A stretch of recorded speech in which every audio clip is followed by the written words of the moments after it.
हिंदू शेरनी की पुकार थी, रुकेगा नहीं, अब और आगे जाएगा, रहना पलट के वार होगा। बस यही है कि कभी कभी ऐसा होता है कि गीदड़ों की संख्या मिलके शेरों का शिकार कर लेती है। तो एक चीज बस हम यही कहना चाहेंगे कि शेरनी से ज्यादा घायल शेरनी खतरनाक होती है। शेरनी क्या होता है जी? इसके घर में कोई शेर आया था क्या जो शेरनी पैदा हो गई? इसके घर में कोई शेर आया था जो शेरनी पैदा हो गई? इसका भाषण इस तरह से मुंह से जहर उगलती है, इस तरह का भाषण ही देती है ये। तो दोस्तों वीडियो का ट्रेलर देखकर पता चल गया होगा आज का वीडियो कैसा होने वाला है। तो दोस्तों इसकी बात सुना आपने, ये कह रही है शेरनी से ज़्यादा घायल शेरनी खतरनाक होती है। तभी करिश्मा ने जवाब दिया, इसके घर कोई शेर आया था क्या, ये शेरनी पैदा हो गई। आगे वीडियो में क्या होता है, वीडियो में बने रहिए। चलिए शुरू करते हैं। अभी बलियाडी में हमारे ऊपर अटैक हुआ है। यहाँ पे आए हुए थे हम हनुमान मंदिर, और हनुमान चालीसा का पाठ हुआ वहाँ पे। मेरी गाड़ी को घेर लिया गया था और मारने की कोशिश हो रही थी और लगातार पर हमला करने वाले ये सारे के सारे मुसलमान ही थे, जाहिर सी बात है। सारे हिंदू तो करेंगे नहीं ना, और मस्जिद के सामने से। और अभी बातों बात में मुझे पता चला कि इससे पहले भी सरस्वती माँ की मूर्ति पे आक्रमण हुआ था, लेकिन हमें तो कुछ ऐसा नॉलेज था नहीं। सामने मस्जिद थी, सामने आ रहे थे, मस्जिद के पास करीब 200 लोगों की भीड़ थी। ठीक है।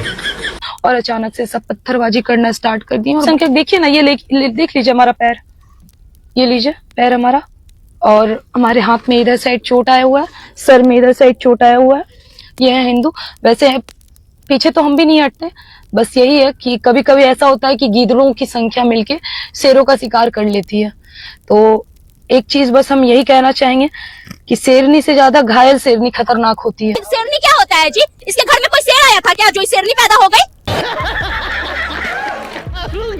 सरस्वती पूजा के दौरान जो बलियाडी में घटना घटी है, सरस्वती माँ का अपमान, यानी हमारी माता का अपमान, हम जो देवी हैं जिनको हम विद्या की देवी कहते हैं, उस माँ का अपमान किया गया है। तो ये कहीं ना कहीं हिंदुओं की नपुंसकता है, नामर्दगी है, जिसको कहते हैं ना, वो हिजड़े वो नहीं होते जो सड़कों पे तालियां बजाते हैं।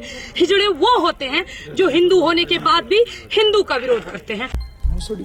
हिंदुओं शर्म करो, डूब के मर जाओ। सच में हिंदुओं डूब के मर जाओ तुम लोग। अगर इतने हिंदू होने के बाद भी हमारे जिला में ऐसी घटना होती है और वो व्यक्ति जीवित है, तो मेरे ख्याल से ये हमारी नपुंसकता को दर्शाता है। देखिए ये है इनका चरित्र। ये जो खुशबू पांडे है ना, ये हमेशा दंगा कराने वाला ही बयान देती है, हमेशा ये भड़काऊ बयान देती है, हमेशा दो समुदाय को लड़ाने वाला काम करती है। इस तरह से बताया जा रहा है कि ये जो भी यात्रा पर हनुमान चालीसा यात्रा निकालती है और ये मस्जिद के सामने जाके नारेबाजी करती है, यात्रा वहाँ पे रोकती है अपना यात्रा। मस्जिद के सामने क्यों यात्रा रोकती है भाई? मस्जिद के सामने यात्रा रोक के आपत्तिजनक टिप्पणी करती है और दो समुदाय को भड़काने का काम करती है और दंगा करवाने का काम करती है। बात तो सही है। दंगा करवाने का काम करती है, मतलब है कि जमुई में जो तनाव बढ़ा, हाँ, वो उसके वजह उसी के वजह से बढ़ा भाई। बिल्कुल खुशबू पांडे ही जिम्मेदार है। खुशबू पांडे की वजह से आज जमुई में जो है 144 लग गया है। जमुई में जो है वो आपसी भाईचारा खराब हुआ है। और ये खुशबू पांडे एक बात बताइए कि कहीं सनकी उनकी नहीं ना है, मस्जिद में हनुमान चालीसा का पाठ किया जाता है जी नहीं। और नहीं जानता है कि खुशबू पांडे का मतलब ही है कि दो समुदाय के बीच दंगा करवाती है ये लड़की। इसका भाषण इस तरह से मुंह से जहर उगलती है, इस तरह का भाषण ही देती है ये कि जिससे दो समुदाय आपस में लड़ जाएंगे। खुशबू पांडे तो अपने आप को हिंदू शेरनी बताती है। एक बात बताइए, शेरनी क्या होता है जी? इसके घर में कोई शेर आया था क्या जो शेरनी पैदा हो गई? शेरनी का मतलब है जंगल में, इसके यहाँ का कोई जंगल में चल गया था जो शेरनी पैदा हो गई। शेरनी क्या इंसान की बच्ची है ना जी? हमको तो लगता है इंसान की बच्ची है तो अपने आप को इंसान बोले, ये कौन सा बात है भाई? हिंदू शेरनी, शेरनी का मतलब हिंदुत्व का बात करना, उसका अनुसार शेरनी का मतलब हिंदुत्व का बात करती है। हिंदुत्व में लिखा हुआ है कि मस्जिद के सामने जाके हनुमान चालीसा का पाठ करेंगे। वाह दीदी। देखिए इसका मनसा यही रहता है कि हमको किसी तरह से हिंदू मुस्लिम में दंगा करवाना है। इसका ये मनसा हमेशा से रहता है। ऐसी बंदरिया की वजह से कभी भी आप लोग आपसी भाईचारा मत खराब कीजिए। हमेशा आपसी भाईचारा को बिगाड़ने का ये लड़की काम करती है। अब बताइए बिहार में आके, बिहार के जमुई में 144 लगवा दी, ये लड़की ने लगवा दी भाई।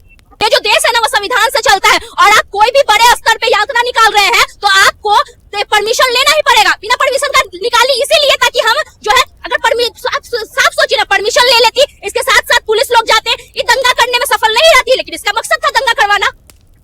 तो मित्रों इस वीडियो में सुना आपने, करिश्मा ने तो खुशबू पांडे की जम के धुलाई कर दिया। इस करिश्मा के लिए तो एक लाइक बनता ही है। तो मित्रों इसी तरह का वीडियो देखने के लिए चैनल को सब्सक्राइब कर दीजिए। चलिए मिलते हैं अगले वीडियो में कोई इसी तरह की टॉपिक पर। तब तक के लिए टाटा बाय बाय, जय भीम जय भारत।